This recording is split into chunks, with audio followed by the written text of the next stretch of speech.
Hello, so let's take a given question. The question says a particle is projected from a horizontal surface with velocity 20 meter per second at an angle 60 degree with horizontal. When it hits the horizontal surface, its velocity makes an angle 30 degree with the horizontal. Apart from gravity, a horizontal force acts on the particle during the motion. The speed of particle when it hits the ground is option A given at 20 meter per second, option B 20 root 3 meter per second, option C 10 meter per second, option D 10 root 3 meter per second. So for this question, the key concept we need to understand is the concept of projectile motion. Projectile motion. So projectile motion के लिए we can see, uh, we will consider the case which is given to us. तो यहाँ पे हम देख सकते हैं कि हमें एक बॉडी गिवन है जिसको हमने initial velocity 20 metre per second से प्रोजेक्ट किया है and it is going in this fashion. And यहाँ पे इसकी जो वेलोसिटी फाइनली जब वो ग्राउंड पे टच कर रहा है तो it is making some angle with the horizontal and that angle is been given as 30 degree, right. And यहाँ से 60 डिग्री पे प्रोजेक्ट किया गया इनिशियली. तो हमें बताना ये है कि the speed of the particle when it hits the ground. अब एक्चुअली क्या होता है कि हमें पता है कि ये जो है इसमें प्रोजेक्टाइल मोशन में acceleration due to gravity is acting in the downward direction and we can say कि जो वर्टिकल मोशन है इसका ये एक्सेलरेटेड या फिर डिसेलरेटेड होता है हम बोल सकते हैं, ठीक है. But along horizontal there is no force acting. But यहाँ पे क्वेश्चन में हमें बोला गया है कि अलॉन्ग हॉरिजॉन्टल भी कोई ना कोई फोर्स एक्ट कर रही है, ठीक है. तो अब वेलोसिटी का जो हॉरिजॉन्टल कंपोनेंट है that is you cos theta, it will not remain you cos theta through out. लेकिन यू साइन थीटा के बारे में वी हैव एन आइडिया कि इसमें जो एक्सेलरेशन है जी लग रहा है नीचे की तरफ, तो we can analyse the vertical motion. क्योंकि हमें फोर्स के बारे में हॉरिजॉन्टल जो लग रही है उसके बारे में कुछ इन्फॉर्मेशन गिवन नहीं है कि कितनी फोर्स है, कितना एक्सेलरेशन है, एक्सेट्रा.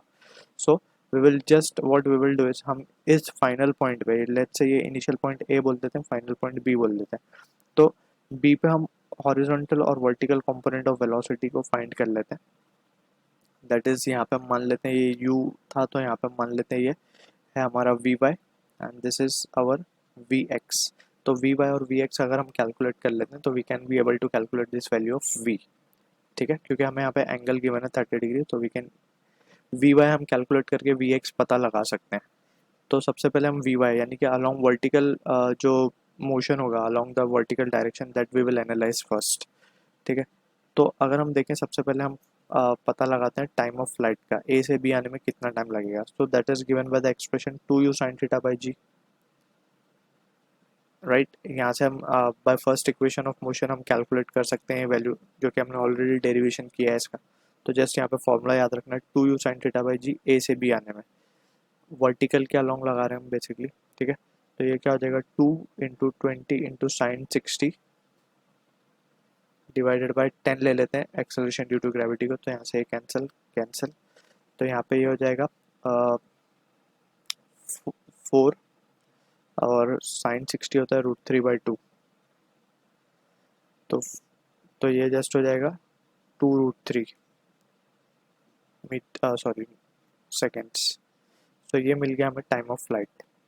अब हम पता लगा सकते हैं कि वेलोसिटी कितनी हुई होगी इसकी vertical component of velocity that is v y हम पता लगा सकते हैं यहाँ से. तो उसके लिए we will be using the first equation of motion along vertical that is v y will be equals to u y. ये बेसिकली हमारा यू वाई है और ये हमारा यू एक्स है. तो u y minus of g t, ठीक है. And t will be precisely the total time of flight. And यहाँ पे नेगेटिव क्यों लगा है, बिकॉज जी नीचे की तरफ है तो नेगेटिव, यू ऊपर है तो पॉजिटिव था. अब यहाँ पे वी वाई की वैल्यू भी हमें नेगेटिव मिलेगी because it is also in the downward direction. तो यहाँ पे हम देख सकते हैं ये यू वाई क्या है हमारे पास, it is u sine theta यानी कि 20 sin 60 माइनस जी की वैल्यू 10 2 √3. तो 20 वी वाई की वैल्यू क्या आ जाएगी, v y will be equals to sin 60 is √3/2. तो ये हो जाएगा 10 √3 माइनस 20 √3 जो क्या आ जाएगा -10 √3, ठीक है, मीटर पर सेकेंड.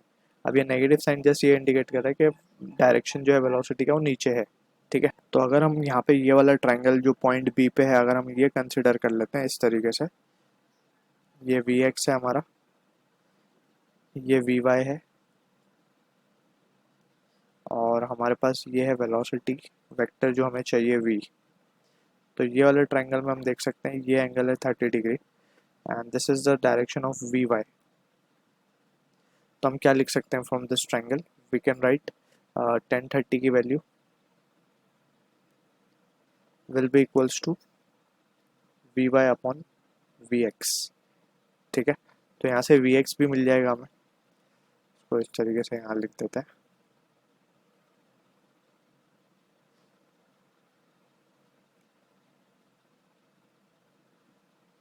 तो वी एक्स की वैल्यू क्या आ जाएगी, वी वाई जो कि हमें मिल गया -10√3 अपॉन 1030 की बात हम जब करेंगे तो इट विल बी 1/2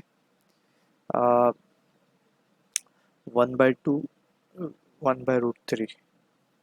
ठीक, तो ये वैल्यू आ जाएगी हमारे पास। जस्ट हम मैग्नीट्यूड लेते हैं यहाँ पे तो it will become 30 metre per second. अब वी एक्स वी वाई दोनों आ गया तो we can be easily calculating the value of v. Finally we can say therefore v will be equals to under root of v x का square plus v y का square. तो यहाँ पे अगर हम देखें वी एक्स हमें मिला 30 का स्क्वायर प्लस वी वाई का स्क्वायर अगर हम देखें सो इट विल बी 300। ये 300 और ये इसको प्रिसाइजली हम 900 लिख देते हैं तो ये हो गया 1200। 1200 का मतलब है what we can write is option के हिसाब से हम देख सकते हैं इसको 400 इंटू 3 लिख सकते हैं इसको। तो 400 का रूट से बाहर 20 हो जाएगा and √3। So this is the answer for the question we are getting जो कि मैच और ऑप्शन बी के साथ। So I hope you understood the solution. All the best.